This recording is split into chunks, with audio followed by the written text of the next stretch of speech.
the boss, the final boss, Bonnet, up against the Bulgarian Pradas Dexter, playing in the top left corner. We already see an interesting build order on this map versus Doodle Doodle versus Tech. So let's see if we get a more straight up build from these two players. Yeah, let's see. Like, do you want to play a straight up game? Like, if your Capitan, which is Mr. Izu, is putting you on this map, and then you end up playing against Bonnie, is this mean that maybe Dexter have some special tactics ready? Well, the good thing is I don't know how any of our other games went this week, so I'm completely oblivious on what's going to happen. Other than we Europeans, we decide to sacrifice Dexter and hope Bonnet will be casted on that valley. Oh, that was the special tactics. Makes sense. Yeah, no, you're right. When you're up against Bonnet, what do you do? Do you go straight standard, 2 gates? Maybe try to do the same Tech did against the wall, take a fast expansion, or just rely on your play. Dexter is a ladder hero. He does play a ton of games, I believe, every day, so he's definitely in shape. But we know Bonnet, he doesn't need that many games to get back in shape. Like, it could go weeks without him streaming or playing, and then he just comes back play 2 games against any Korean, sign up for BSL tournament, beat the Vault in the finals, and go back to sleep. Yeah, go back to sleep or playing his weird game, which he also streams on his second channel, because Bonnie has a channel called Bonnie, and also Bonnie PL, where he streams in Polish or Russian or maybe the different game. But to be honest, I am in the same position because next week Poland plays versus Russia, and I've been placed on Dev Valley, and I'm playing against the world. So I'm in the same position as Dexter in this game. Oh, Bonnie Probe was killed. Well, forcing a lot of destruction. I wonder if the depth of that probe, if he saw the Citadel being built. And Dexter keeps keeping his probe alive, so he sees the timing of the Robotniks. And for those who knows the PvP of Bonnet, knows it's 90% going to be Reavers. Yeah, that's why the Dark Tempers are questionable. You can always go for DTs and then for expansion and kill your own assimilators. I guess this is the map where you can go for DTs and then go for the Dark Archon and mind control the shuttle with the Reavers. That would be crazy. Well, he's looking for something suspicious, but looks like Robotniks will start right there, so I'm not sure about the timing, because Robotniks take so long to build, but with enough Dragoons and Salots, he will eventually buy himself enough time, just block it, if you can see the DT coming out. Depends how surprised Bonnet will be from the DT play. Usually you see Bonnet roaming around with the map, with a Dragoon, maybe even 2, trying to be ready for whatever is coming against him. But right now, neither player is out on the map with either Dragoon, so kind of playing blind, both players. Oh, Bonnie will want to go for fast expansion. Bonnet taking the bottom expansion, and it looks like Dexter is planning to take the natural. Yeah, Robotnik is done, DT is out, straight observatory. Yeah, this is going to be basically just on time, I believe. Yeah, the distance is so long for the tiny legs of the DT. So yeah, it moves fast, but those are tiny. You're right, I never thought about it. He has a bigger blade than his legs. Yeah, I think the cloak is actually dragging him behind because it's so windy in that valley. So It's usually windy on the desert, right? yeah, so he is running. Yeah, now he sees the DT, and it's not even enough time to kill the assimilator as well. He might get the D. No, yeah. I think smartly there from Dexter, he pulls back, knowing that the observer will be out soon. And I think those Protoss players as well, they know the timing of the observer. If you're doing that build yourself, you know around 5:30. If he's going observers, it's going to be out at 5:30. Those sneaky strategies of Protosses. Oh, this DT is trying to hide. Yeah, but there's no ramp to get down. Yeah. Also, you see sometimes when you see second DT build as well, and what really impresses me is how Protoss players know exactly when you kind of send in the second DT or maybe even the first DT, because you kind of think, okay, the observer is gone. Well, one cannon goes down, but there's soon going to be 3 again. And 5 Dragoons is kind of the magic number you want to 2-hit cannons. You can see you have to have additional shots with just 4.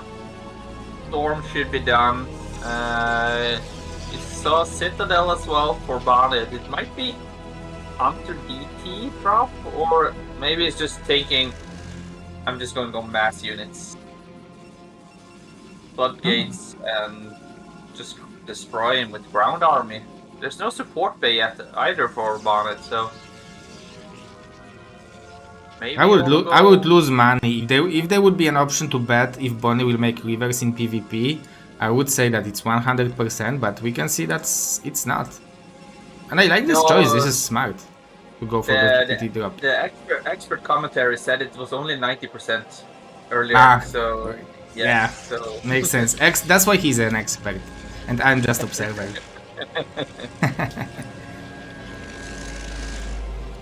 Observer comes in for Bonnet.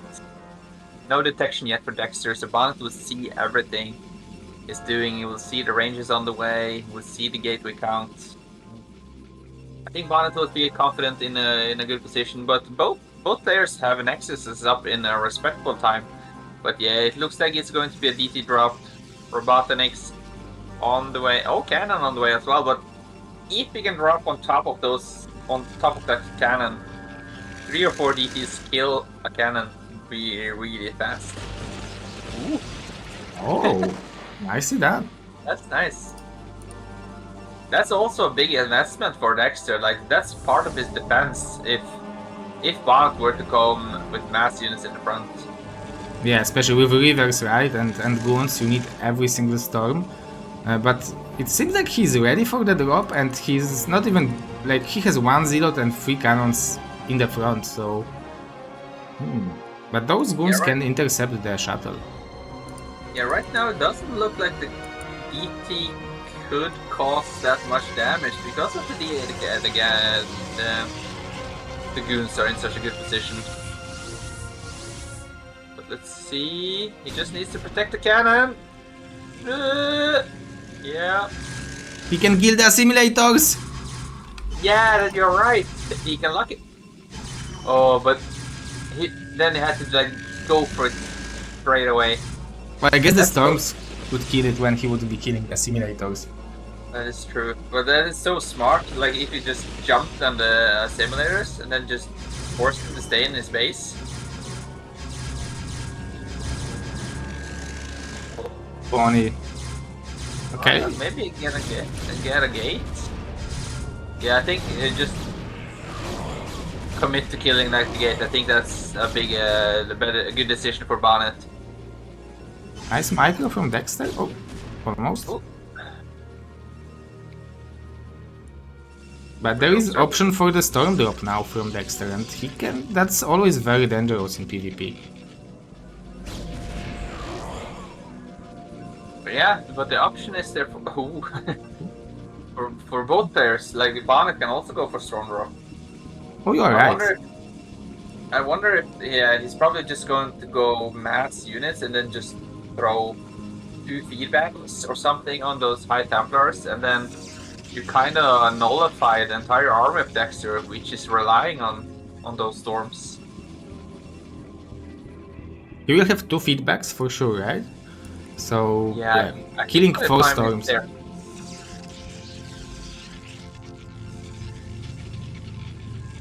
Also, like we said, will we see a normal build in this match? But no.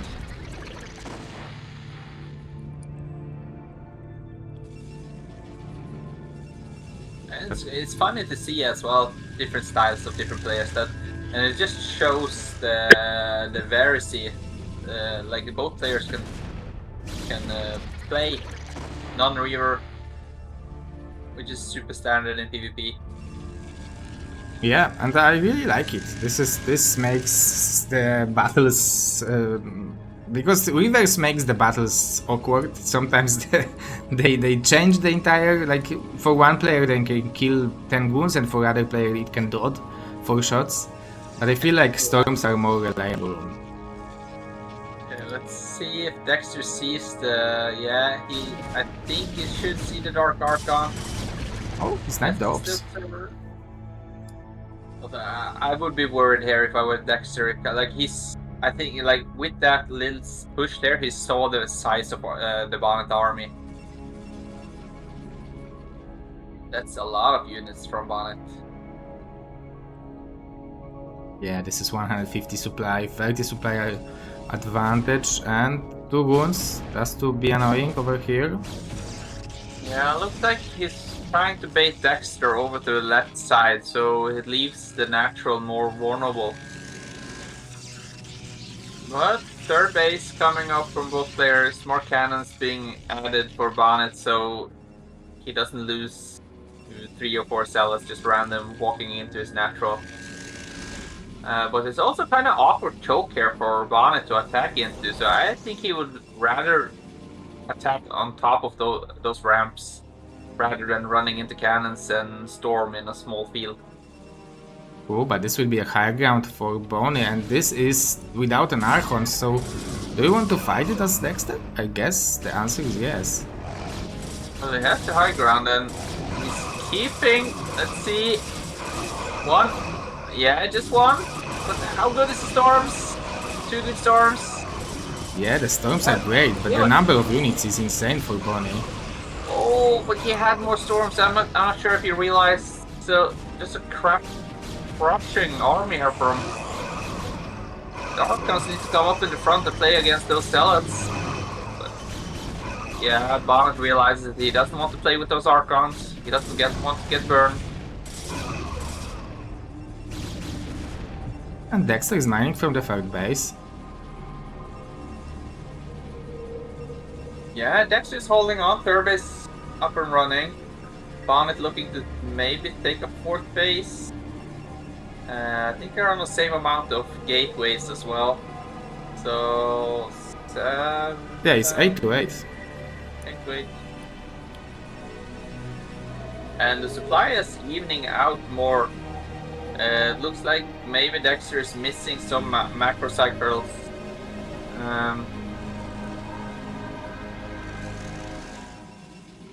4th base for Dexter, so he's trying to take this to the long game. We're reaching the mid game point of the game.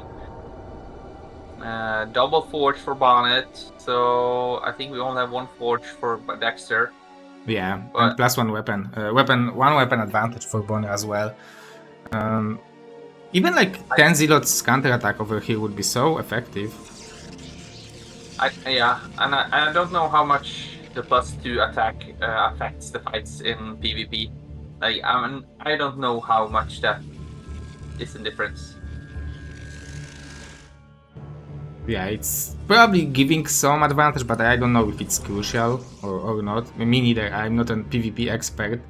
But it's always better to deal more damage than less. yeah.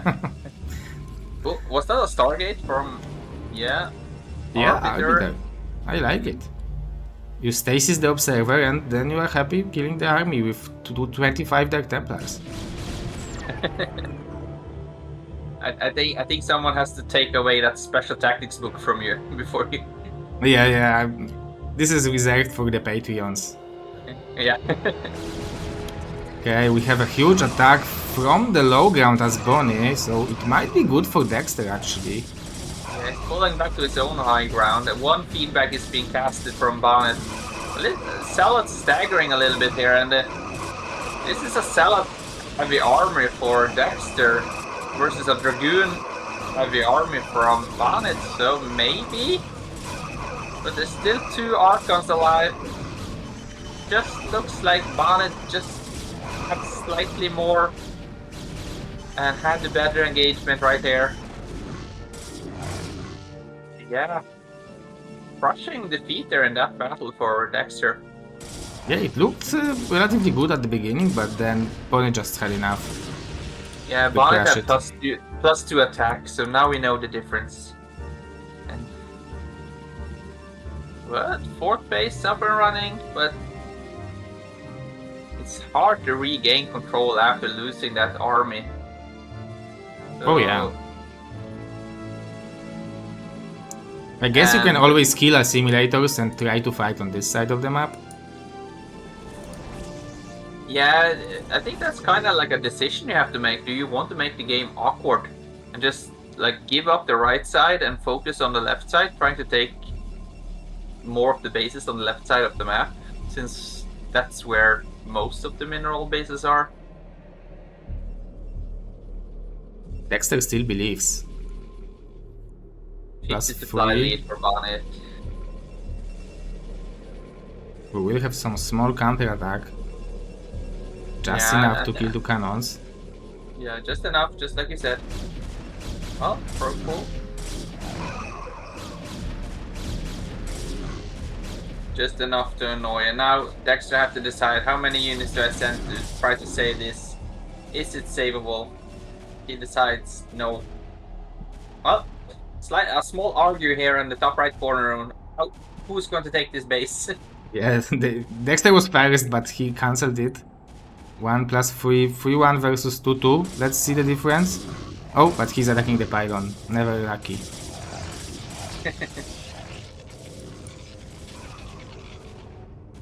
You can see Bonnet how patiently he is as well. Like, he knows he doesn't really have to attack. He's just waiting for Dexter to like overstep and do a wrong decision. And the army of Bonnie seems so huge compared to Dexter's. Like it's really big difference. Like it seems so powerful. He even have an arbiter, and now it's going to be very hard. Do we have observer even? He died to the storm. He stormed his own observer, so there's no observer right now for Dexter, and he needs to pull back to the cannon. Oh yeah, there are some storms, so maybe there is an option to defend it. Yeah, it's super hard for Bonnet to attack into this, but now we just kind of have Dexter in a chokehold. Like, it's so hard. Ooh. This is a lot of value for the Templars, and there are 2 more storms from Bonnie. Yeah, Bonnet can just sit there forever in the concave and just starve Dexter, really. And you also have vision on the left side of the map, so he knows if Dexter tries to rotate around. There's just so much red products here. I'm also curious to when do you kill a Templar and when do you not? Why do you miss sometimes? Sometimes you kill it and sometimes you don't. Because you deal as much damage as unit has energy. So if Templar would have like 79 energy, you wouldn't kill it. Okay. So the more energy the unit have, the bigger the danger is to die to feedback. Yeah, exactly. So you can basically cast the storm, and then if you will feedback it, then the High Templar will survive. Well, you learn something every day. Yeah, the StarCraft is a game of small things like you earn, like you earn with StarCraft every day. I agree completely with that statement, but we have 1-0 for Team Poland. Yeah, GG is called from Dexter. No upset this round on Death Valley with PvP. Next game we have Squeezen versus some random Norwegian guy. Not heard of him before, so it's going to be interesting to see how we can deal with Squeezen.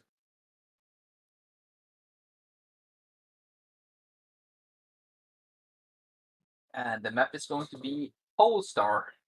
Yeah, the map is going to be Polestar 4-player map. Legendary Gosu League champion, multiple BSL Gosu League champion against a player who recently is improving so much. Like Squeezen, I think during the last year improved so much, not only with his Protoss but also with Terran and Zerg. But overall, I think he's one of the players who improved a lot. So definitely interesting match for me to see. So Definitely. So if you are ready, Mr. Madinho, let's jump into it. Polestar, Poland versus Europe, game number 2. Let's go.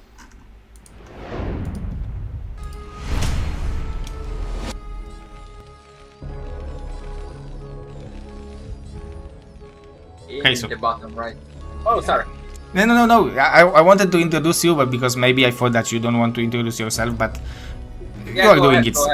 So on the bottom right location of Polestar, we are having the Norwegian Viking, Mr. Madinho himself. He's playing and casting at the same time.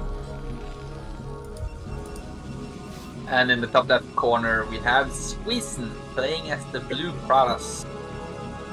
I'm so glad we can play this game live and cast this as well, because then I have a second monitor that I can look at. So it's easier for me to play when I know what my opponent is doing. Oh yeah, but that's a reward for casting.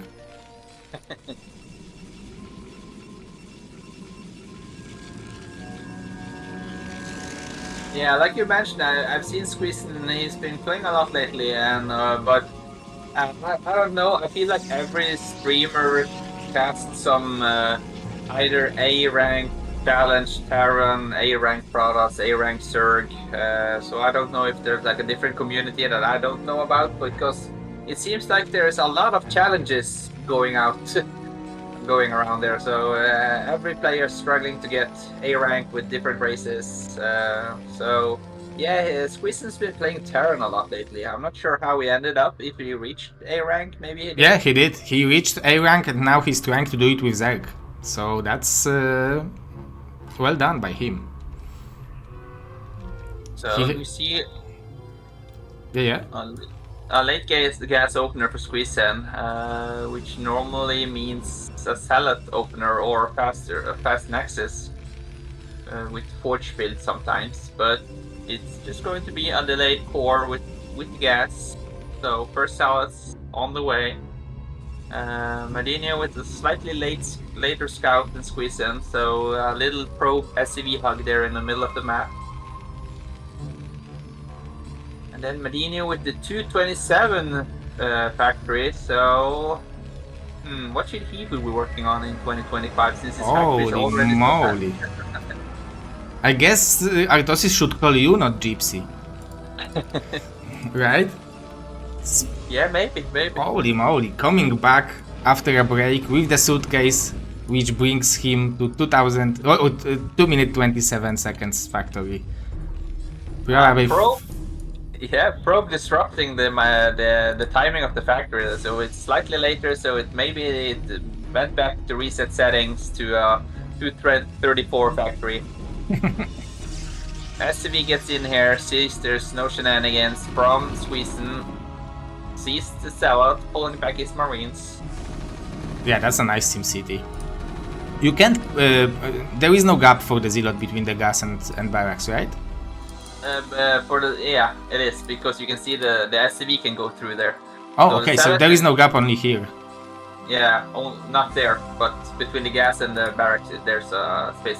But I'm not sure if Salad can go through the gap with the factory and the barracks that I made. That was kind of unintentional, so I'm not sure if that is a gap. But... Okay, so this is a safe approach, I would say, with the bunker, but I believe with the Zealot, you don't want to risk it. When I see the salad and he pulls back with the salad, I like to kind of make the bunker, because I have died so many times to salad dragoon push, because sometimes if you try to be greedy and you don't make the bunker and you haven't seen a salad, and then all of a sudden a salad comes in, and then I'm like, why is there a salad? and then you just die. Yeah. Especially that you also want to send your vulture to the map, right? So you don't have it at home to defend. So yeah, it makes sense. Oh, and we have a starport, so it's going to be some drop play. I was always wondering, like, if you are going starport, you usually also want to line it up with the armory, with the upgrade, or it's just too much money to spend on the tech which is not doing anything at the time. You could do it, but then you have to take the gas right away at your natural. Ah, okay. Well, I saw Terror doing drops versus Dragon, so I decided to do the same thing. It looked like it was working out for him, so hopefully it will do that for me as well. And a lot of these maps are quite still new for me. I haven't played them that much because I don't practice games. I just play them when I have to play them, so I will learn them better when the ladder map pool is going to be updated. Yeah, I'm waiting for it. Let's hope Blizzard will do it. If not, we will have to make a post like we do very often. But for now, it's very, very standard. I would say the four vultures are waiting. Is it intentional to have one with mines left for the main base? No, I think I kind of forgot about it. And when I saw afterwards where I put my mines, I thought personally I placed my mines in a really good position, but I forgot about that one ramp where his Dragoon and Observer is, so I didn't have any mines there on the third base, so I didn't deny it as much as I wanted to. What a scout from Squeezen. That's a game-saving scout. Third nexus going down, and Dragoons are on time for stopping the drop. Poking down the drop ship, so that leaves no more dropping for a little bit of a while. Also, the pylon blocking behind the mineral line, so it doesn't make it that easy for me to walk around with my vultures. But still, it was such a huge damage, despite it being scouted. It always, like, the first thought when I had it is like, oh, he didn't have a wall in, because against Bonnie usually there would be some kind of a wall in, right? So it wouldn't be that easy to kill those pros. But overall, that was a good damage. I think you were pretty satisfied with the damage you did, right? Yeah, I tried to count the amount of probes that I killed. Usually, well, if you get the 5 or 6 probes, that's when you decide how many factories do you throw down and where do you go from that. But I saw he also has third nexus on the way, so I thought he would be able to rebuild those quite fast. Okay, so the idea is to go for the double the rate anti-drop. I like it. So idea is to go for the after seeing the nexus. You usually prefer to go for the command center after it, or float of the factories? I usually panic and float factories, so I don't take the third base too quick. That's also something I've done in the past. Like, I take the third base too quickly and I don't have enough units to hold it. Yeah, nowadays I've seen Terrans are doing that more often, that they are going at least to 5 fact and then expand after that. I believe it's because Protoss have just too many options to punish the fast expansion. Oh, one tank. Is there a sweet spot? Only for ghosts. I tested. Oh, that's nice. Radley, can you hear us? Yeah, I think there is some spots. Not 100% sure, but like The nuke range is so long, so I actually think you can stand on the edge of the simulator on the 9 o'clock base, and if you just nuke as far as you can, the explosion will kill the probes. Yeah, probably that's definitely possible. There's a lot of maps you can do that on, but it's hard to get there if you play up against strong Protoses. Okay, the drop is waiting. Squeezen is not ready. He doesn't have a pylon over here to scout it. He didn't have a pylon, so that can be dangerous. Very, very high eco from both players. Okay, drop is coming in. Oh, what will be the reaction of Squeezen? Okay, nice pull, but still nice target fire. A lot of probes going down. And here I tried to run in, but the Dragoon came just in the nick of time. So yeah. Nice target fire on the probe, but beautiful block from Squeezen, doing the best he can. He will have the reverse to block the potential push, but yeah, overall the map control is for Mr. Madinho so far, and all the goons are on Protoss side of the map, so that's... Oh, and still the drop is... This drop is still alive, so it can be annoying. yeah, I made 2 raids because I was so fortunate to see a couple of days before this game was played. Squeezen was practicing against Wolfix, and Wolfix was streaming. So I saw the kind of play Squeezen was doing on this map, and he did reverse. But it's 11 minutes into the game, and I haven't seen reverse yet. So I felt like those raids were a waste. I haven't seen the shuttle, and I haven't seen his reverse yet. So that's why you send them to kill the observers. Yeah, I thought I might as well just bring them to use. Nice interception, the 4th base will be cancelled, but so far Squeezen is on 3 bases, so he is not doing badly. Okay, the drop is in the main base, there are only zeros to defend it, so the mines might be critical. A lot of probes going down again. I had spent most of the mines already, and I kind of wanted to use that drop to make a slightly diversion, or so I can move freely out on my units. Yeah, and it worked perfectly. Every unit, like, look how much stuff is in the main base right now. So, and having this high ground is great because you can build turrets in here, right? So, so it's going to be definitely efficient trade for Terran.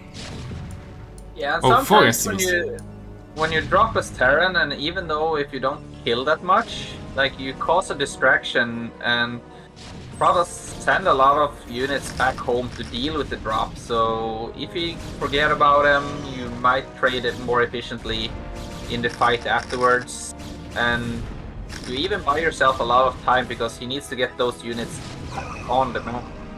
And sometimes you have an awkward base, a SimCity, so the units get a little bit bugged. So I wanted to say that I really like that Squeezen is emptying this part, but it seems like he will want to save this base. I guess he was waiting for this building to be finished. Those are nice Zealot bombs, but there is still a lot of tanks behind it. Reaver causing a lot of damage right there, and this is where I kind of realized, okay, he has multiple speed shuttles with shuttle Reavers, and I kind of jumped a little bit too hard with the rate, so they died so fast for me. Yeah, but those tanks are dealing a crazy amount of damage. But Squeezen managed to save the Nexus, so that's good job by him. We have command center starting, another dropship. Okay, and the Vultures arrives. Nice Scarabs. But good repair to save the tanks. It's a little bit something that I need to work, and I have been working on. Like sometimes when I go for a push, you don't have the SCV with you, so you can't build turrets and you can't repair. So it's just something I try to focus a little bit more on. I remember bringing SCVs. Yeah, that's always additional value for the units. But those siege tanks was quite damaged because Squeezen was doing such a great job with the Reaver harassment, so he was getting as many shots in as possible and weakening those siege tanks.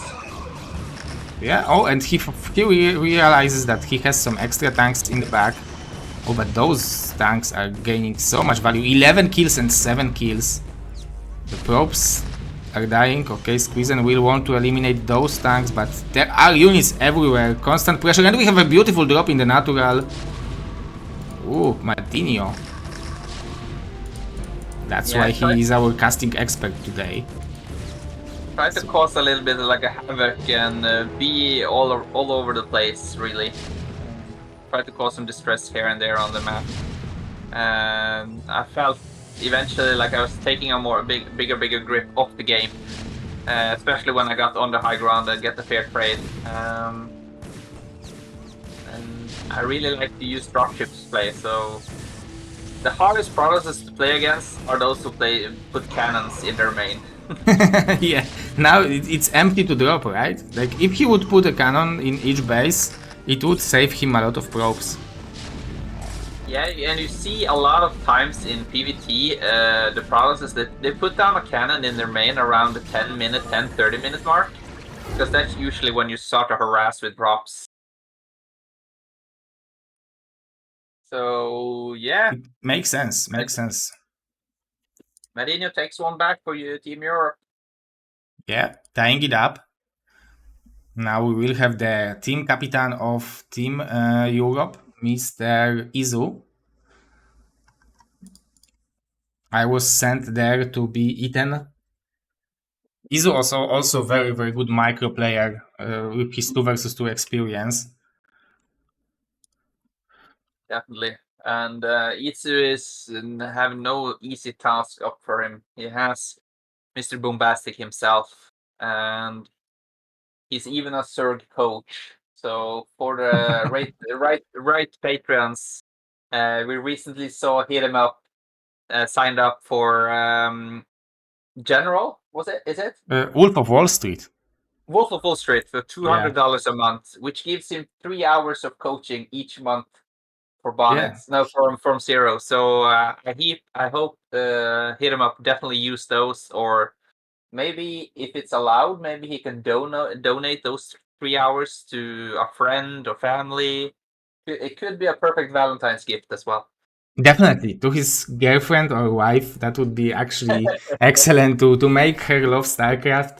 It would be hard task in front of me. I can't make my wife play StarCraft for during 16 years we are together, and yeah, but anything is possible, and I think hit them up will switch from Terran to Zerg now.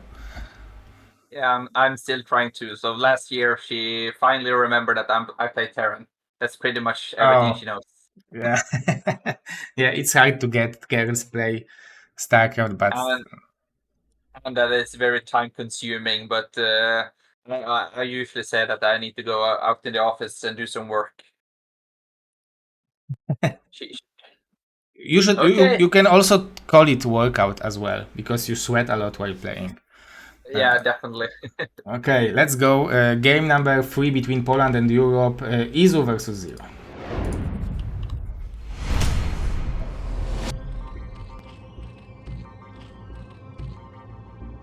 And we have at 12 o'clock location, we have Izu, the team captain for Team Europe, up against Mr. Bombastic himself, Zero, playing as the blue Zerg at the 3 o'clock position. And you have been playing a lot more lately as well, haven't you? Or yeah, compared to the beginning of the year when I was like spending all my time on preparing BSL 2025, all the tournaments, all the announcements. During last like 2 weeks, I played a bunch or a decent amount. I'm also playing the challenge of Mr. Moonray to get 2200 MMR within the 40 games. So when my son is sleeping between 1 and 2 a.m., I usually try to play 1 hour of ladder. Yeah, and Brood War is like riding a bike. You just need a few games to get the muscle memory back in your fingers. So And Isu as well, strong 1 versus 1 player, strong 2 versus 2 player, and he's been playing a lot. I see him stream quite frequently. Oh, this is a spoiler, but it was also intentional. It was also intentional because I wanted to let you know, guys, that we will start BSL 2 versus 2 soon. So get ready. 12 pool opener from both players. Itsu slightly faster. Both players are delaying their gas a little bit. Is it? Yeah, this is kind of intentional because you want to start mining gas after landing the hatchery, so you want to have money for 6 links and 100 after. So it's basically just to do it. But the scouting advantage of mine is relatively big because then I can see that this is 12 hatch and 12 pull, and I can drone up behind it, so I don't need to go for 6 things. Oh, and your hatchery is slightly faster than Itsu's as well, even though he had the money for it, but the timing of the drone was slightly off. And I really like this pool positioning from Itsu. It's what we used to do 15 years ago. Oh yeah. With the supply depot as well. I'm not sure if you mine gas faster, but we used to believe so. Yeah, and that was those were the times where you mess up your gas mining much often because it was very easy to misbuild it on some maps. Well, when we're talking about pool placement, I remember, I think it was Salah or something, or maybe it was, I think there was some Korean Zerg player who detected a way to get faster gas, where you put, you pool in front of the gas, and then you made a colony and whatnot. So the drone actually jumped through the pool. Oh. And I think there was some Korean Zerg that did this, and Trutux, when he was playing, he tried to implement that in his play CVC. It's been a few years ago, so I'm not 100% sure if you could do it on every map or if it was just some specific map. Okay, it's interesting. But that's another bug. So okay, we have speed for Itsu.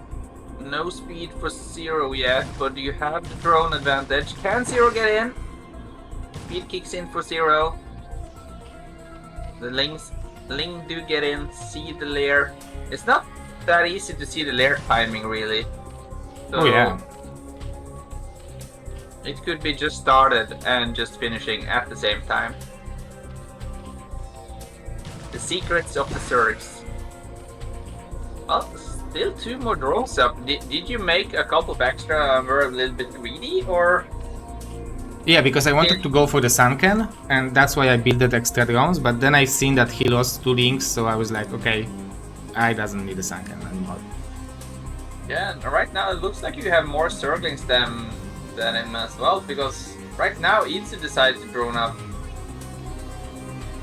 Because in theory, perfectly you want to build, have 9 drones in the minerals and have 4 extra drones for the gas, so you build the gas and have 3 to mine.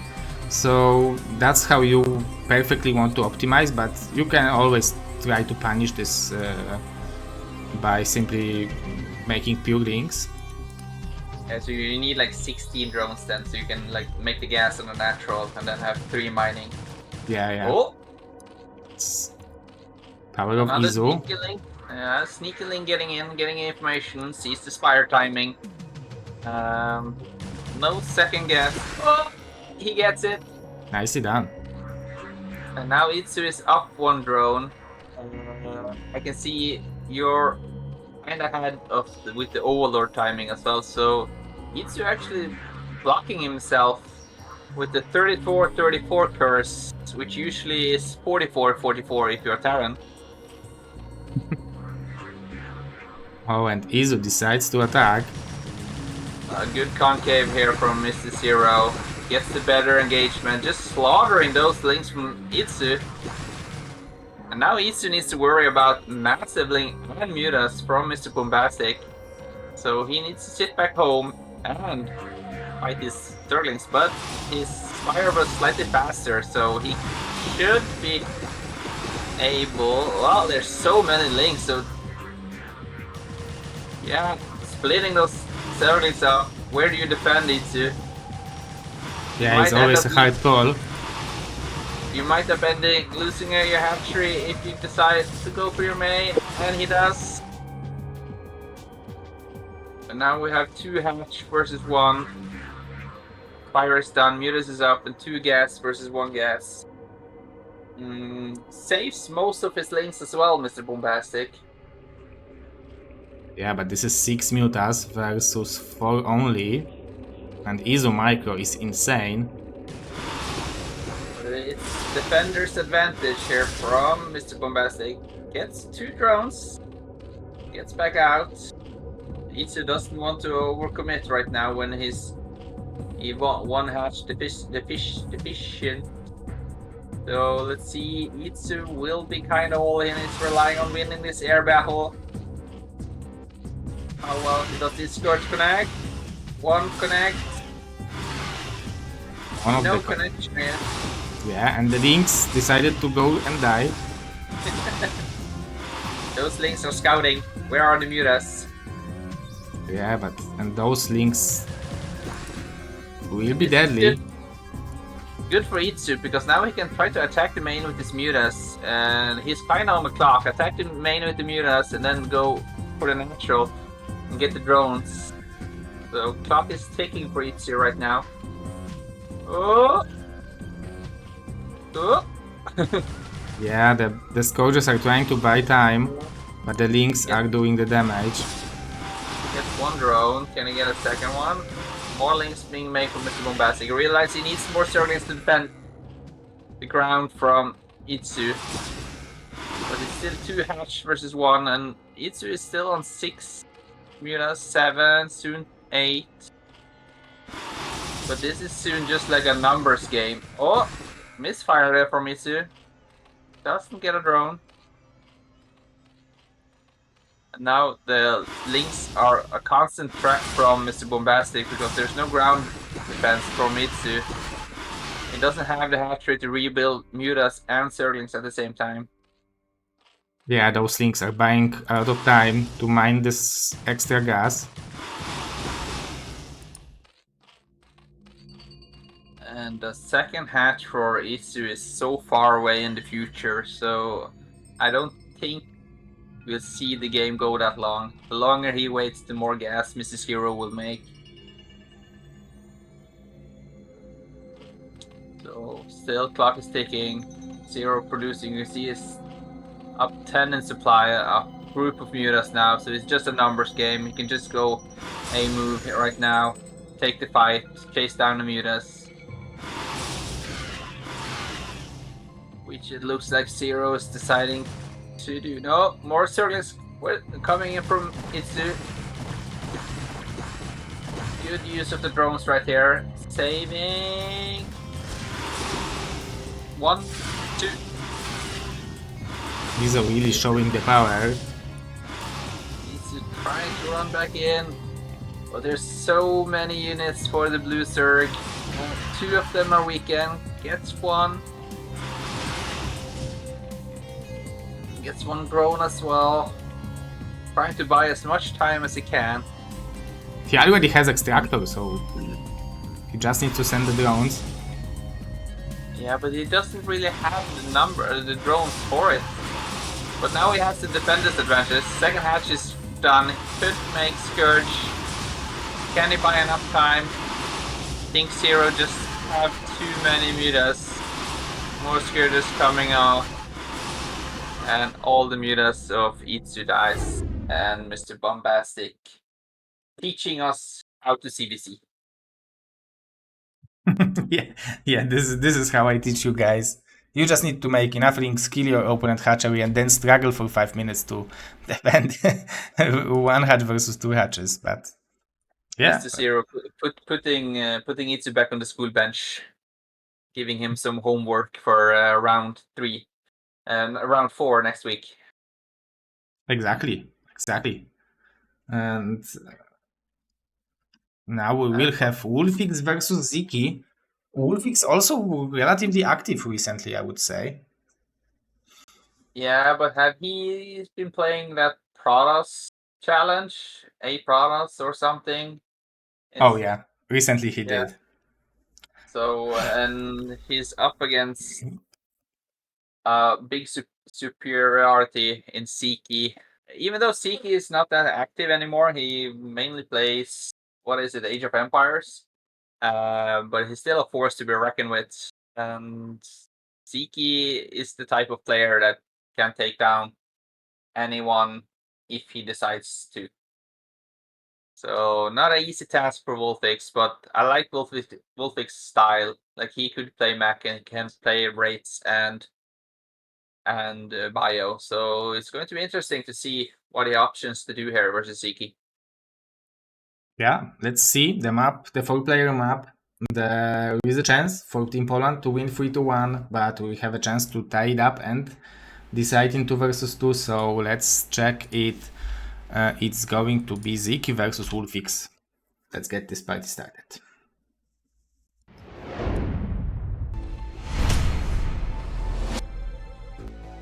And in the top left corner, we have the mentioned Ziki playing as the Red Zerg from Hungary. And in the top right corner, we have Wolfix. Both players kinda have the knife on their throat.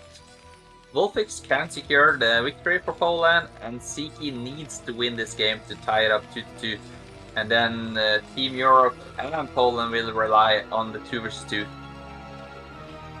That's why I really like this format of play, that you have like the best of 5 with the 2 versus 2 included.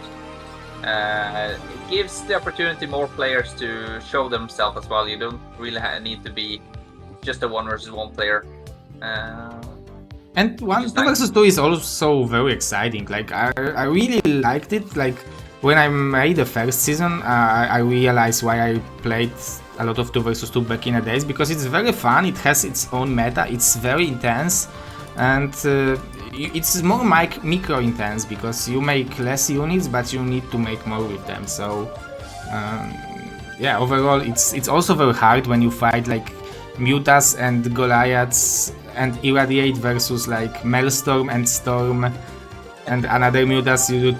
It's like battle of good engagements and good army movement. 2 versus 2 is actually great, so I'm very happy that we have Mr. T1 Dragon coming up and sponsoring next season. Yeah, big thanks to T1 Dragon. And yeah, 2 versus 2, I sometimes feel like 2 versus 2 is anti-Zerg. Every time we try to make mutas, every unit on the opposite team is anti-air. So you have Maelstrom, you have Corsairs, you have Irradiate, you have Valkyries, you have Marines, you have Dragoons. But still, mutas is one of the strongest units in 2 versus 2 if you have players that know how to use them, like Trutax, Siki, Itsu, yeah, Belladonna, a lot of strong Zerg players out there. Yeah, and very often you can see Zerg with 40 supply and other races with 90 supply, and still the opponent team is making units just anti-mutas. That's how powerful Zerg is in the 2 versus 2 equation, I believe. Looks like it's going to be a last scout terror kinda for Wolfix. So what I like that he's putting down the command center as quickly as he can with just making 1 Marine. And Drone still here dancing a little bit, stressing out Wolfix because he doesn't really know until now if there was going to be a link flood, 9 pool or overpool or something. And with this gas, it means that it's going to be factory, right? I think it's going to be Academy or +1 build. Oh. Going bio against Ziki is always very scary. Like if you go for Goliaths, it's less of a chance that you will get out microed, right? Well, I think Ziki is much stronger against bio than he is against mech, but yeah, saying that, it doesn't mean that his against mech play is weak. I played mech so many times against Ziki, and when I try to attack him, he has like 6 sunkens on every base. So it takes me like 45 minutes to just kill one base, and then it just kills me with 60 mutas. Yeah, that's the power of Ziki. He can do stuff like that. I really like that Wolfix is keeping the STV alive. It looks like you were right. I think we see an academy there, so maybe Wolfix have the same perspective as we do, that he might have a better chance going tech against Ziki than doing bio. But Ziki is one of those really micro-orientated players. When he gets the right amount of mutas out there, he doesn't leave you with any breathing room. Oh yeah. But there's just one factory and more marines being made, so Valkyrie build? Maybe. It seems like 2 SCVs are like, is going to be double armory? Yeah, I like the double armory play, but you usually put down 2 factories first, because you don't have the factory count to make the Goliaths, and now you're just going to have to rely on having turrets in the correct position. Oh, I like the STV being there on time. So I like to play this style as well, that Wolfix is doing with the double armory. I really like that fast upgrade and get the 2-2 upgrade. But normally I tend to make my factory faster, but this just means the upgrade is going to be faster, I believe. Yeah, but the engineering bay is relatively late. Yeah, maybe just in time. Yeah, normally I think the latest you want to start your turrets is 540, because now we see the mutas are out and turrets are just being added. Yeah, so there will be only 2 Goliaths. If Ziki will fly on top of the factories, oh, even the natural will be open. And he's seeing it with the overload, so he knows that there is a gap in the fence. Yeah, he can deny this for a very long time. He's bringing the Marines, but it's just 6, so he needs to 2-shot the SCVs, so that's buying Wolfix a lot of time. Oh, one muta already goes down, so big pick up there for Wolfix. Yeah, very good snipe, very important one. Now it makes those SCVs being able to survive a little bit more, and even one more muta going down, but somehow Ziki is going up with drones, and Hydra switching. It looks like he only made 7 mutas. This is kind of the style you see a lot of aggressive Zergs build. Like you make 7 mutas, just enough to one-shot the SCVs. But what do I know? Then you remake mutas. Because sometimes when you see the mech play, you make 7 mutas and then you just go mass Hydras from 3 hatcheries. Because you will go so anti-muta heavy with the turrets and the Goliaths, so you just simply won't have the numbers. And if you keep your mutas alive, you have the 7 mutas alive, and then you just jump on the siege tank and the Hydras do the rest. So yeah, Wolfix is in a slightly scary position. He doesn't really know what the follow-up is from Ziki. Yeah, fortunately for him it's mutas, and it seems like he's going for the vessel, so he will not be punished with some Hydra push. Yeah, it looks like the starport and the facility will be in time, so he can start a +2 as soon as the 1-1 is done. This is so powerful build. 2-2 mech is so hard to kill. And I'm not sure about Metropolis, if that's a hard map to get a 3rd base on. Because eventually you will need a 3rd base and a 3rd gas when you're doing this switch, because the Zerg will have so many units with the Hydras and maybe even Queen with the Broodlings. And for you to be able to make enough Goliaths and siege tanks and keep up your upgrades. Let's see. The annoying mutas. It's only 6 Goliaths, 5 Goliaths only. Yeah, quick punishment for being greedy. with the Goliaths. Everything besides units. Well, it's +1 for Ziki, so Goliaths get 2-shotted. What I normally like to say, like, if you know you're up against mech, go Carapace for your mutas. Oh yeah. Also, because your mutas are so strong, but you kill the turrets slower. But if you're transitioning into queens afterwards, you have Carapace on your queens. So when you're casting the broodlings, the queens are much stronger. Oh yeah, that's also a good point. But Wolfix has started 2-2, now adding the factories, so... Oh, but... Okay, he has a bunker, but if he needs to repair very, very quickly, let's see what will be the reaction time from Wolfix. Seems like no reaction, but the walling is helping a bit. Yeah, it's hard for the Hydras to get in there, and it looks like he might say no.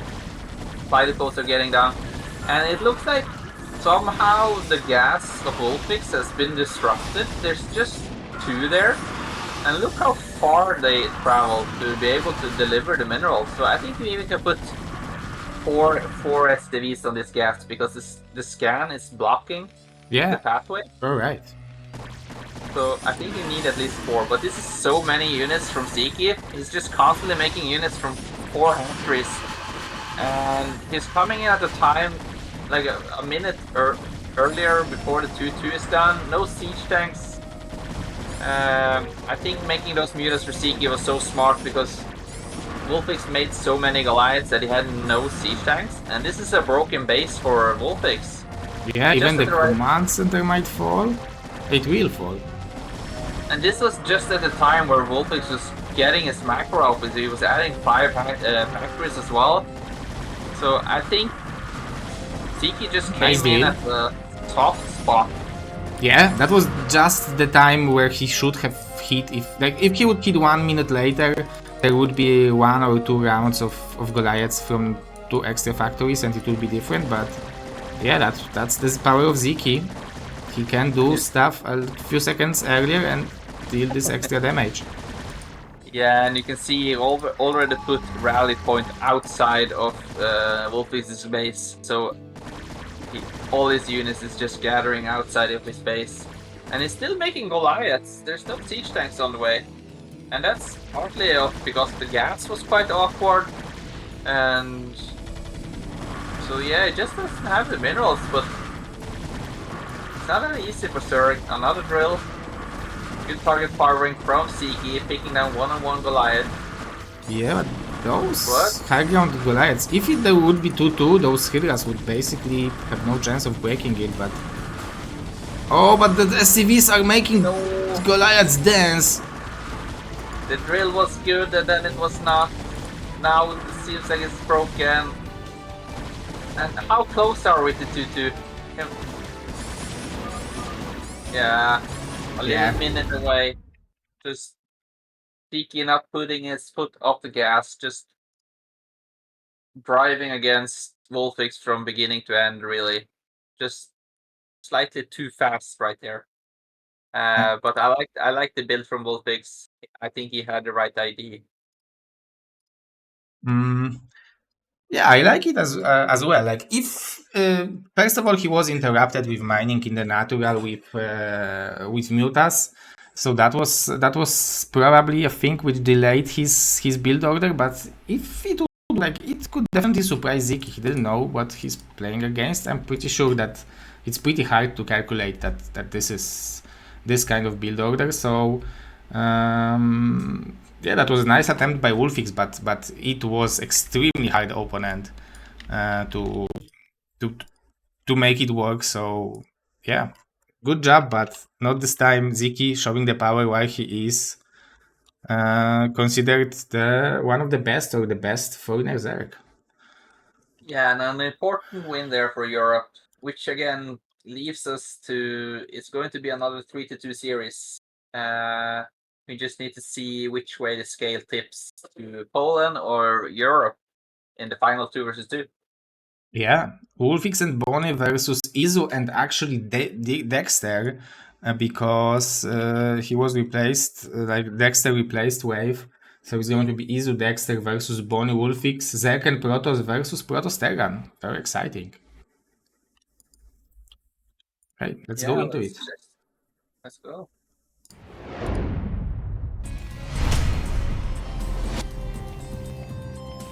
In the top left corner, playing for Poland, we have Wolfix.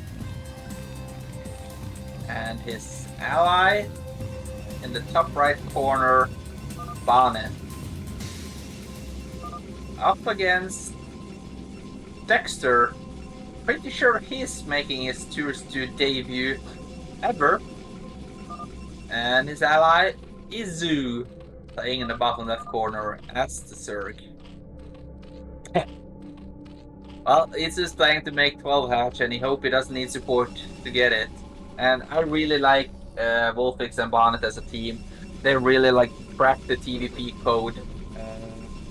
They've been playing TVP for so long, and it's nice to see a little variance in everything. And 8 racks and 9 gate. Typical. I think it's typical Wolfix. Like he likes to make the 8 racks. He takes the and then he goes for the gas. I think he's going to go for a fast tack play. Like it's like a 1-1 build. And he will have a wall in, so that's well thought. And they will be able to apply a lot of pressure on Zerg. This could be really scary for Isu if he plans to go 12 hatch versus an 8 rack. But it depends. Most likely Bonnet is going to go 2 gates. A greedy opener here from the blue team. Yeah, they like if we can see Zerg going for 2 hatch, would you justify going for double gateways from Protoss just to help him, or going for goons is necessary just to keep up with the Protoss tech? I think you have to go 2 gates either way versus PC, because you just simply won't have the number. If Dexter is going 2 gates and you're up against mass Zerglings, and then you're just supposed to hold them off alone for so long, because Wolfix, he can't help you. Or if he's going for Marines or Mech, it takes so long before the Terran player can actually help your ally. Yeah, that's true. Oh, will we see the pull? The very fast pull from Izu. Yeah, quick reaction here. SCV might go down, yeah. There also is a bonnet probe there, trying to harass a little bit. Salad on the way. Ooh, Izu drones. So powerful. Salad on the way. The bunker won't finish. I don't think there's a... Yeah, sell for bonnet. More SCVs being brought down. It's also so surprising to see the aggro build from the blue team, and also the aggro move out from the red team, despite having just 1 gate. But it looks like here they just have their sort of great blocking with it. What a block! Holy moly! Okay, they made the maximum possible out of the situation. Yeah, great team play there from... Oh, but it looks like this sell-off from Dexter is just going to be enough to hold. But there's still a sell-off from Bonnet. No lair yet for Izu. Is it going to be a starport follow-up from Wolfix? I don't know. Ooh, double pylon from Dexter as well, just to annoy Bonnet.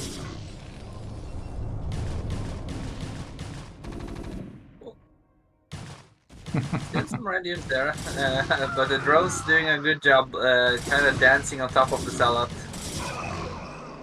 Yeah, it looks like the blue team kind of cleaned it up. Dexter with a Dragoon already, forcing a bunker from Wolfix. And this bunker you don't really want to spend money on. So this is good from Dexter to disrupt him that much. Bonnet with this cannon, so he doesn't die. SCV's on hold position here with the Vulture. It's still just 1 factory from Wolfix, so I'm interested to see. Sometimes you can see a 2nd factory being built at the Protoss allies, so the Protoss can go Corsairs, while the Terran player protect you with siege tanks. It's so hard for the Protoss to take an expansion if he's going Corsairs, because the opposite team will just block you with siege tanks or mines or mutas, zerglings. So if Wolfix can cover him with siege tanks, and normally you just need maybe 1 or 2. That's enough to scare away their opponent. Oh yeah. That's a usually beautiful team play. But I was thinking about this bunker, that at least what it does is it prevents the supply depots to be killed by the goons. But I guess there will be tanks, so it would be defense against it anyway. Yeah, but normally if you were doing standard marine build and the Protoss player would go Corsairs, you are also more mobile on the map. Like right now, the red team is kind of stuck in their bases. Wolfix, he doesn't have the macro to move out. He doesn't have a dropship, so... Oh! Oh, he gets it. Just like that. Yeah, fires from afar. They will see the factories on the way. Fire is late, but Dragoons can cover Itsu. Siege up for Wolfix, so Wolfix's harassments are done. They can't really harass him anymore. Oh! Reaver from Dexter. Yeah, that was scouted. But Bonnie wants to know the timing of the mutas. Wolfix also needs to get ready for those mutas, so... I think Izu defended overall very well, and Team Blue is in very good position right now, in my opinion. Yeah, Dragon in place for Itsu there, so the Overlords are safe. So Itsu are just saving up larvas and time now, waiting for the carapace. Oh, sorry, it's the spike to be done. Bonnet recognized that he needs to be air superior, so he's adding a second Stargate. With the siege support from Wolfix, he will be able to get his expansion eventually. Yeah, you also need this air superiority just to prevent mutas from sniping the tanks. So I like this choice as well. Good way. So it's going to be really good for the red team, because Bonnet will have the legs with +1 and Corsair, so he can actually control the Reaver and the mutas. But it's going to be hard for him to deal with all those Dragoons and the Reaver if he gets to unload it. But since we can see that the Wolfix he's not coming out on the map anytime soon. Yeah, he's sacrificing a lot just to put Bonnie in the position that he will be able to expand.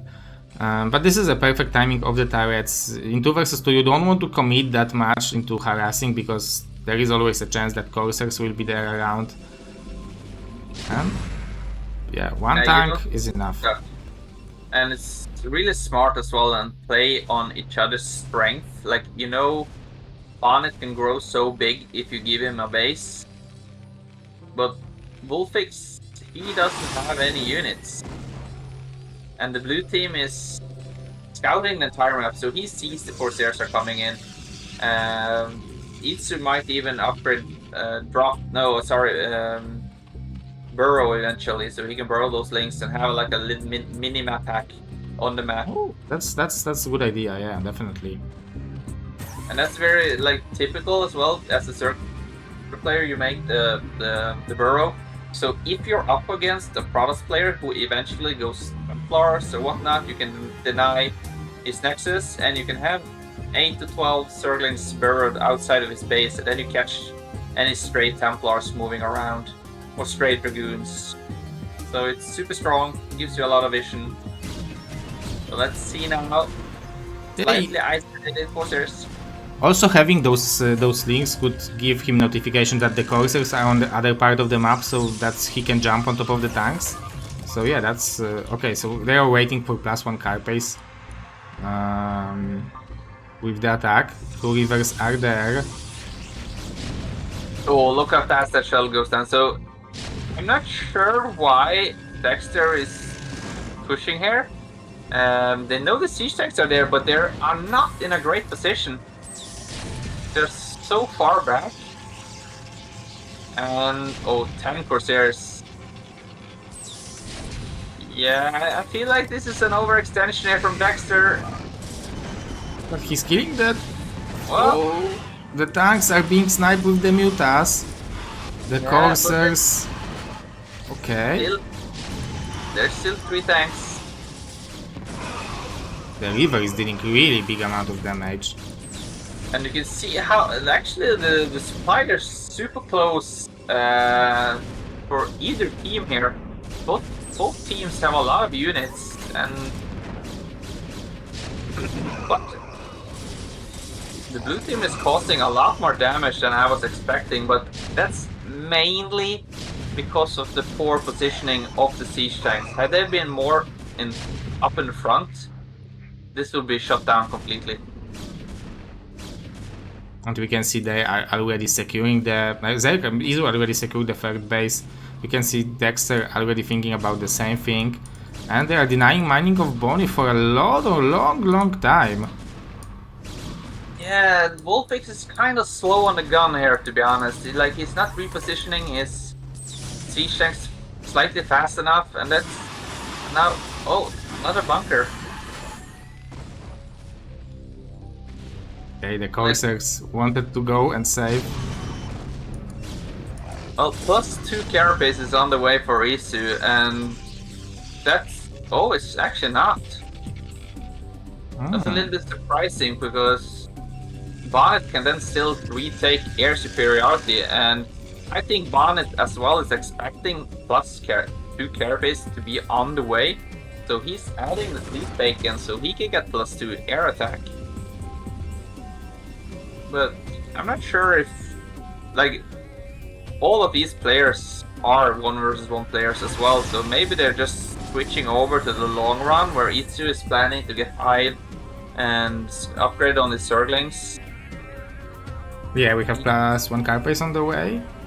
He did cancel a building. I thought he started a second evolution in champion. Maybe he Yeah. realized he already had one. Yeah, maybe he didn't want it to be on 2, you're right. Okay, we have a lot of tanks from Wolfix. 6 here seems like definitely enough. Yes. Will Bonnie go for carriers? No, it must be just for +2 one, right? Yeah, just for +2 and Disruption Web. Ooh. He's not firing. Yeah, but Wolfix, he has like 12 siege tanks in total, but that's all he has. Yeah. And we are 13 minutes into the game. Imagine if he made Marines, how much more mobile you can be on the map.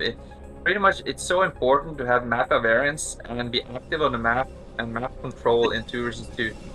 You don't want to be the type of players or the team that get locked into your base. Because now you can see the tanks are exposed. Yeah, the one. Corsairs are not there. Izu beautifully using the vision to just eliminate them. Look at the moving shot from the Corsairs. And it's chasing down the Mutas. Well, I don't think this is the fight you want to take, Itsu. Is it? Oh, it's going to be close. Oh, it's so close. The Dragoons comes in to help a little bit. And yeah, big cost there from both Bonnet and Itsu. But Itsu is on 3 base, so 3 base gas, so he can rebuild those Mutas so fast. And but there's still a lot of siege tanks there for Bonnet. Well, look how huge Dexter's got. 3 base products. He's on twice the supply. He's nearly the same supply as the 3 other players. Oh yeah. He had time to macro as much as he wants to. Okay, he's really showing the nice micro of the Mutas and Scourges. Not allowing Bonnie to do anything Bonnie-ish, like... Yeah, insane gateway explosion for Dexter, and it's just powering up everything. Wolfix finally gets his second base. Not sure what his follow-up is. Yeah. Vessel, I believe. Academy on the way. It's just a little bit.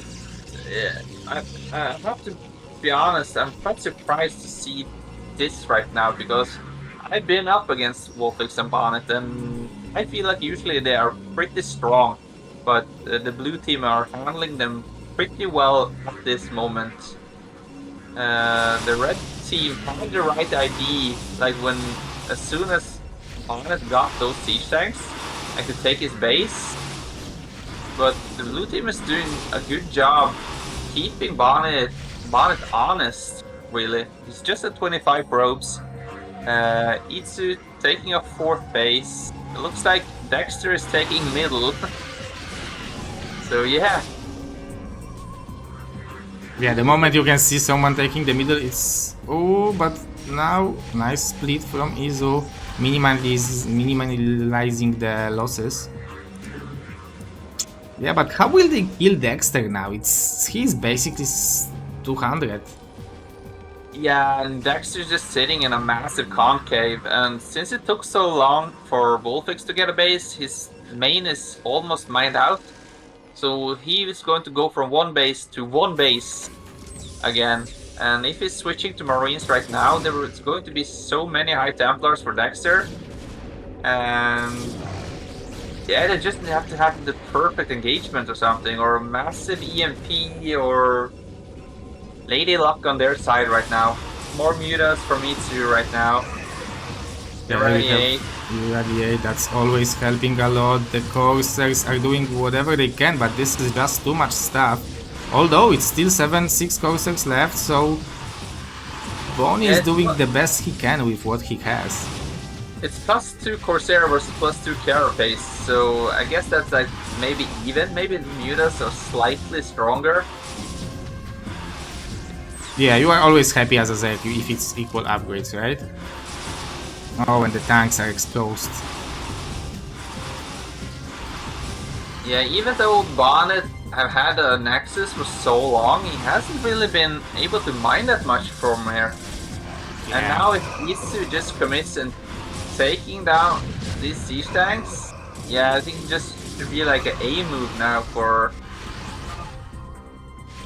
Good stuff. No problem.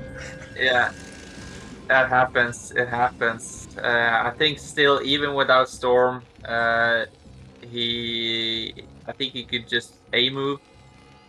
And Dexter's even taking Bonnet's 3rd base. Oh, they are controlling the game as much as you can control it. Bonnie on 14 probes only. Poor Bonnie, the Polish Capitan, struggling to hold on against the European Capitan, is keeping him honest. Wolfix playing a turret defense, so many turrets, so many tanks, so hard position to break in, but on the other hand, just pure Zealots can break it. Yeah, I have to say, this is the weirdest game I've seen. I'm not sure what Wolfix is doing. Maybe he's trying to survive longer than Bonnet, so he can blame Bonnet for the loss, because he died. And that's also something you do in 2 vs 2. You always have to blame your ally. It's never your own fault. Yeah, that's the beauty of 2 vs 2, right? Because in 1 vs 1 you can always, I mean, you can blame luck, stream cheaters, stream sniper, smart hackers, and stuff like, and imba. But beside that, you can only blame yourself. Okay, I like disruption waves, but the storms are finally done. Yeah, first disruption webs are being used, but I think it's first time he has Corsair with the energies for it.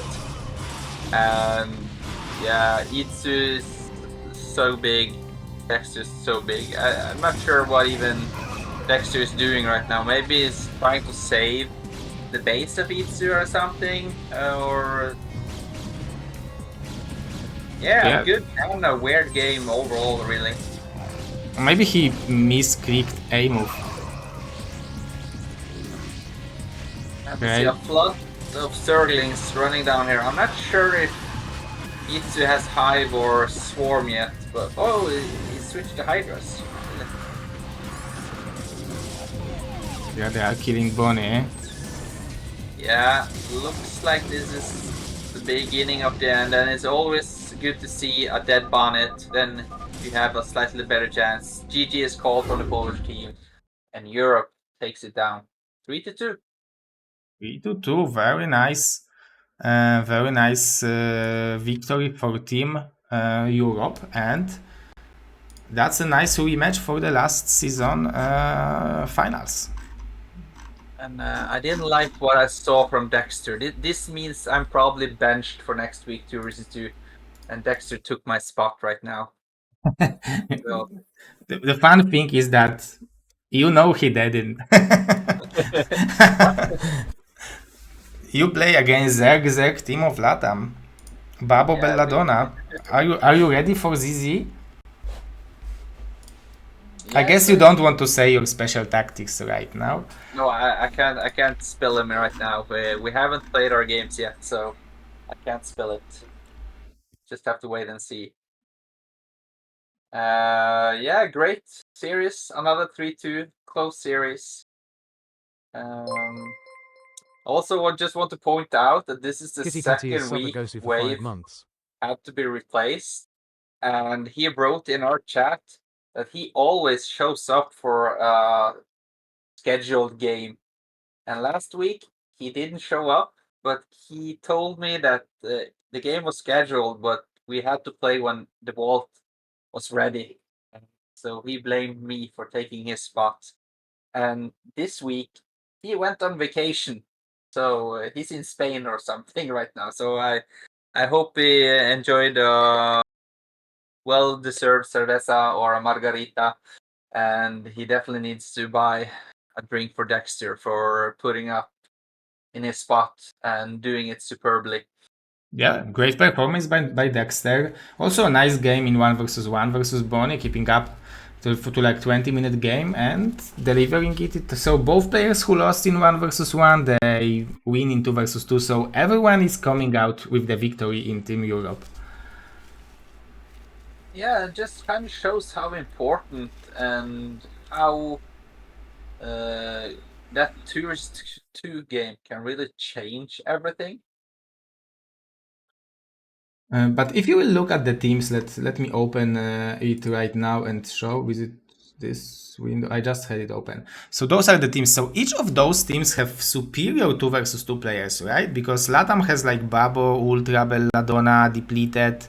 Russia has Dewold, Zergboy, Defi. I believe those are strong 2 versus 2 players. Canada have Hysap, Nublish, Andy. Banana is also from Canada. I think so. Yeah, I think so. Yeah, but so they have extremely strong team. Europe obviously have the strongest team because they have you, they have Izu, they have Wave, they have Rancor, and we can see Dexter. Poland has Bonnie, Wolfix, and Europe and USA has Jiraiya and many others. Like Jiraiya and Hawk has been doing a good job. So yeah, 2 versus 2 is a very important part of this. Is it too late to add to the rooster, to the team bracket, or for the players? Is the team set? No, the captains can update the teams, but the team needs to be updated before the lineup is being sent. So like you can't update the, like for example, if you have the lineup for, like right now we have Poland versus Russia. If Poland would have a new player, then this player would have to be like sign up before the the lineup Poland versus Russia was done. Okay, yeah, but I'm just speaking to the rest of Europe. Therefore, I feel we have a very tiny rooster. We are not that many players in Europe. I think we are maybe just 7 players or something in our rooster. It's not that many. Oh yeah, that was the same problem with Team Canada. That's why we added Jumper when we talked with Dragon, that they don't have too many active players, that Crossy wasn't available each Saturday and each Sunday to play. So that's I believe the issue. That's why we have only 6 teams, because it would be hard to gather like so many nations with the decent teams nowadays. Yeah, like I feel maybe like Europe could be in like different divisions or something. You have Europe Team 1, Team 2, Team 3, etc. Because there are so many players, or there should be so many players, but there's a lot of players that doesn't want to play organized Brood War. They're just playing for fun or streaming. So it's not for everyone kind of want to participate. So I hope more people will participate. Maybe not this season, but eventually next season. And so yeah. So my idea overall at the beginning when I was organizing this Nation Wars was to make Team Europe and Team Scandinavia. So because you have so many great players in like Scandinavia or Vikings or Nordics, you, Nagui, Napoleon, Oyaji could definitely pull up some strong team, right? But I was talking with Agie and he said that it's pretty hard to get players to obligate themselves that they will be there available every single week. Yeah, that's true. But luckily we can pre-play, and there often you don't. It's best of one. You often just need max an hour. So yeah, there is time and room for it if you plan ahead. So hopefully we get to see new players next week. Yeah, let's hope so. On Sunday we will have Russia versus USA. The score is 0-0. It's just from the previous match, but yeah, this is going to be the match for Sunday. So Devil to us, Fathertos Hawk, SPXJ Yun and Max Striker, and Devil DM versus Jiraiya Hawk. Cool match to.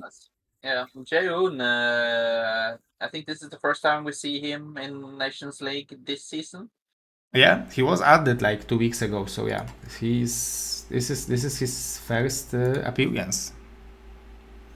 And I also like to see, like I mentioned earlier, I like to see SPX being back in organized Brood War because he hasn't played, or he played BSL in like pro leagues and such, but he haven't played like in the other, like the minor leagues, BVCL and stuff like that. So it's good to see him back as well.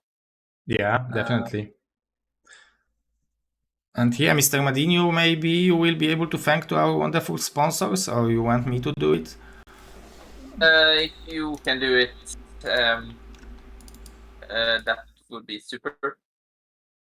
Okay. But I can also do it. Yeah, I can do it. Okay, let me maybe make it bigger. Yeah. Okay. So yeah, I will just make a short info that we update the sponsor page. So this is our main sponsor for BSL 20, Liquid Nazgul and Liquid Steve, as they supported the BSL 19 and 20 as a connected deal. We added the sponsors, which are the people who are the sponsors of more than one event. So this is Rasbrain and Adun. Rasbrain, you can see in the post about BSL 2025. Events that he supported: BSL Weekly, BSL Nation Wars, BSL Team Wars, and a lot of events. Adun also put at 1 Ethereum to the prize pool of the LAN parties, which will happen in Poland. The first LAN party will be probably on April 5, April 6.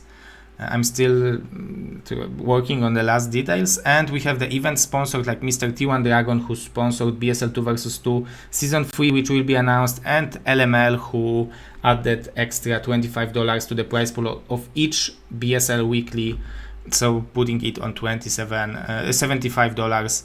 And we have goal supporters over here and Patreons, so I can leave it to Mr. Madinho, as he is an expert of saying thanks to them. Yeah, expert in thanking. Mostly an expert in saying apologize with chocolate and flowers. But I can try to thank as well. Big thanks to the Wolf of Wall Street. We have Andrew and our new member, Hit Him Up. Also from Canada, I believe. So hopefully we'll see him, the Rooster, in the coming weeks.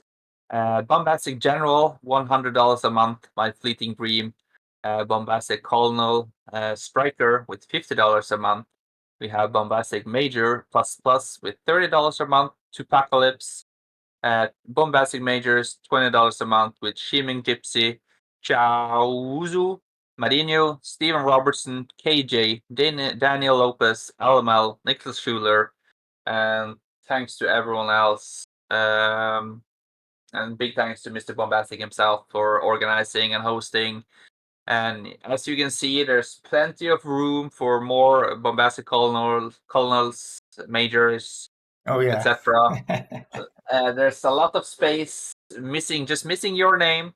And remember, just go to the Patreons and see what you get for the different sites. Like I believe in general, and maybe even Colonel. If you support for 3 months, you get a T-shirt, you get coaching lessons, you get replays, the whole package. So definitely check it out. See under your cushions in your sofa for extra coins, and send them to Mr. Bombastic so we can keep the dream alive.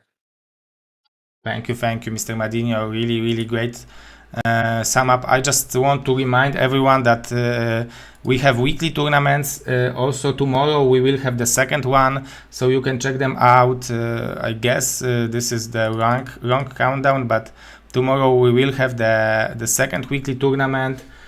So feel free to sign up. It's open for everyone. This is best of one winner bracket, best of one loser bracket. Just the winner bracket finals, loser bracket finals, and finals are different than best of one. So check out the BSL weekly tournaments every Saturday, so it's regular. You can schedule that.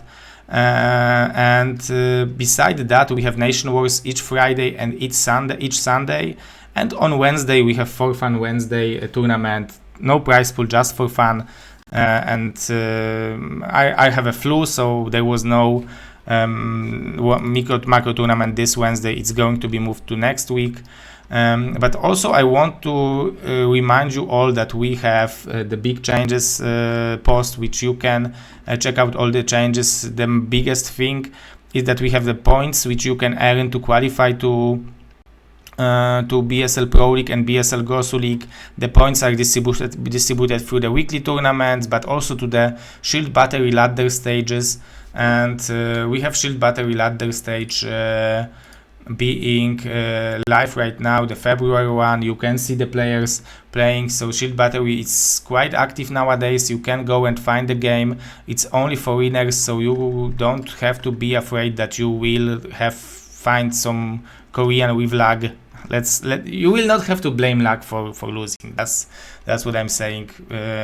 So you can go and check out the February ladder stage. The players who will be top 15 will gain BSL points. There will be another Shield Battery ladder on March, and 4 more on June, July, August, and September. So there will be a lot of ladder stages over there to check out. And also there are points to earn through the BSL. So this is the points distribution. I believe I should make it this way so you will see it, but there are points through weekly. There will be points through open tournaments, ladder stage on Shield Battery, but there are also points through Nation Wars and through Brood War Clan League, so you can make sure that you will play in Brood War Clan League as well, because it doesn't matter in which division you are, you earn 12, 8 or 5 points for each best of 3 victory. There you will be also able to win points for CSL Pro Finals. We are also talking with CPL and other tournaments to make the points, to give the points to them before BSL 21. So yeah, we are doing it to activate the scene, to keep the players active and give them reason to play. So check out all the details. There are all the details on the Discord, but I just wanted to let everyone know that there are a lot of stuff going on within the StarCraft scene, so definitely worth of being more active and just hang out with us. So, Mr. Madinho, it's already after Valentine's Day. 1 hour. We survived it.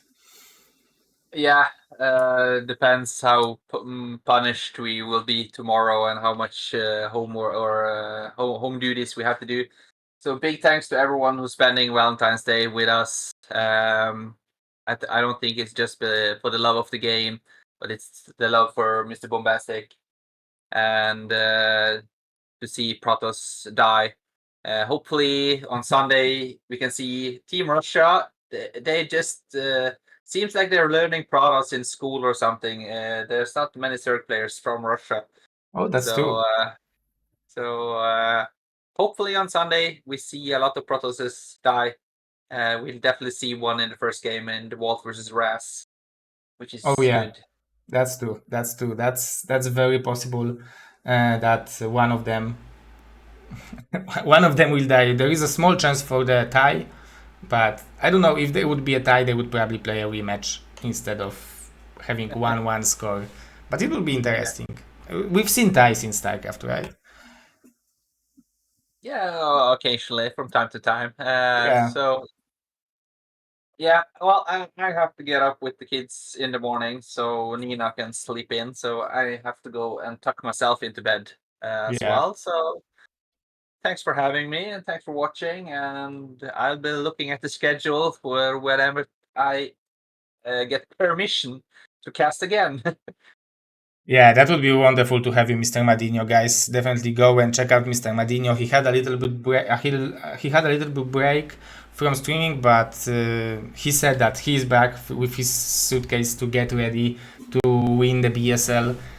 So I believe he will also will be streaming. So go and hit the follow button on his channel. He is streaming a lot of 2 versus 2, a lot of fun content with Bacardi and stuff like that. So yeah, thank you, Mr. Madino. It was a pleasure as always. Thank you for carrying on as I'm sick. So sorry, guys, for coughing, but I can't do anything. But Mr. Madino did an excellent job, and thank you for carrying on, my friend. Thank you, and thank you for participating with me. It was a great help. So good night, everyone, and see you guys later. Yeah, bye bye. Bye.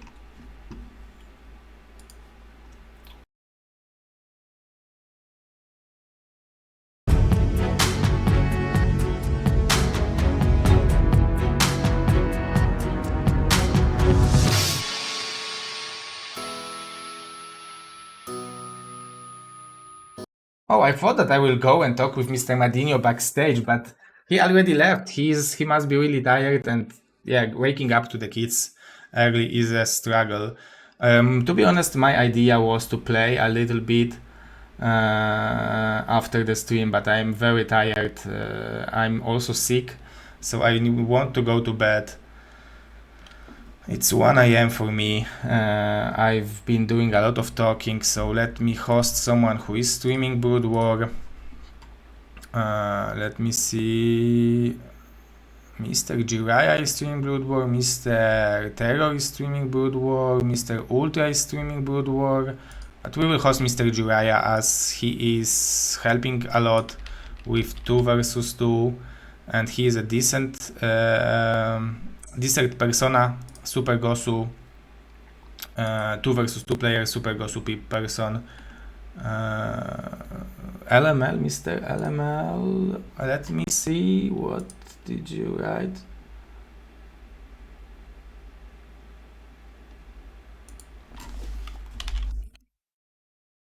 Can I play Blackwood War Clan League Sunday?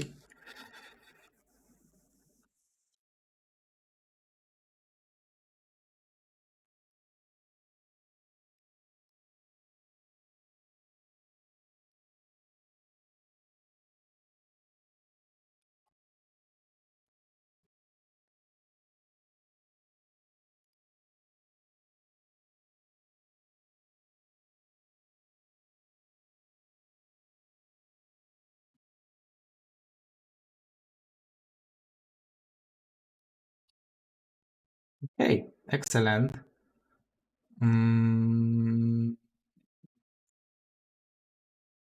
Okay, thank you very much, guys. Let's host Mr. Jiraiya.